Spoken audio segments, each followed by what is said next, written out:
But what if the iceberg wasn't the whole story? A rogue iceberg and a tragedy in the North Atlantic. History records the Titanic as a cautionary tale of human hubris, an unsinkable ship, a rogue iceberg, and a tragedy in the North Atlantic. But if we look past the romanticized tragedy and apply the cold, mechanical logic of a criminal indictment, the narrative begins to shift. To understand the true nature of this disaster, we have to conduct a forensic audit of the financial motives and the specific players who stood to gain from the ship's destruction. In November 1910, a secret gathering of the world's most powerful financiers took place at the Jekyll Island Club in Georgia. Their goal was to draft the blueprint for a private banking cartel, the Federal Reserve. The cartel controlled the media and the political operatives, but they lacked unanimous consent among the global elite. Jacob Astor IV, Benjamin Guggenheim, and Isidor Strauss were three of the wealthiest men in the world, and they were vocal opponents of a privately owned central bank. Because these men held the capital, they couldn't be bought. Because they funded the politicians, they couldn't be outmaneuvered.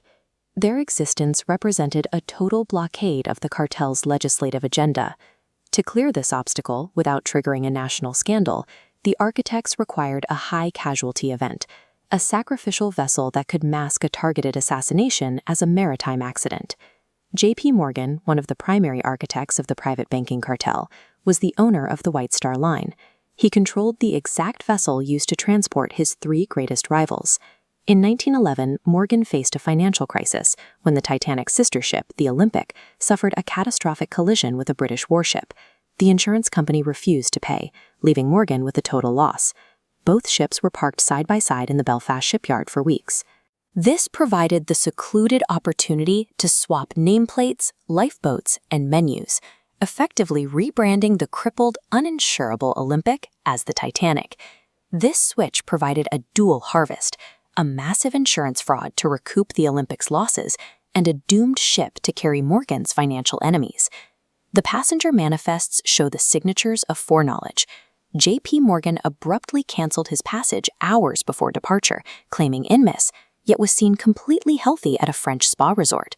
He also removed his art collection right before the ship sailed. It is an operational rule of any trap. The architect does not step into the cage. The events of April 14, 1912 reveal a highly synchronized sabotage log designed to guarantee the ship's failure. A massive coal fire had been allowed to burn in bunker number 6 for weeks. It reached temperatures that altered the metallurgy of the steel, weakening the hull precisely where the ice would eventually strike. The lookouts were forced to navigate a known ice field completely blind because an officer transferred off the ship just prior to sailing took the key to the binocular locker. Despite receiving 6 specific wireless warnings about ice, Captain Edward Smith maintained a speed of 22 knots through pitch-black waters. He was acting under direct pressure from White Star Line management. 10 minutes before the collision, the radio operator on the nearby SS California was ordered to turn off his radio and go to sleep, cutting off the most immediate chance for rescue. When the Titanic finally signaled for help, it fired bright white flares, the color used for navigational celebrations, rather than the regulation red distress flares, ensuring that any witnesses would assume a party was in progress.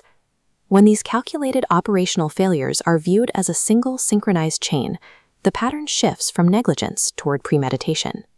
In the freezing waters of the North Atlantic, the trap closed.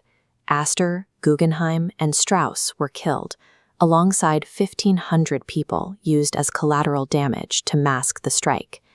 The subsequent inquiries scapegoated the deceased captain and blamed outdated regulations, while the evidence of sabotage and J.P. Morgan's cancellations were scrubbed from the official record.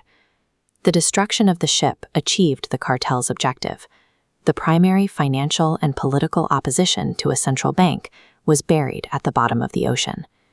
With the Titans dead, the path was clear. The Federal Reserve Act was rammed through a depleted Congress on December 23, 1913. The true measure of a disaster is found in its result, where a single event clears the path to completely overhaul a nation's financial sovereignty.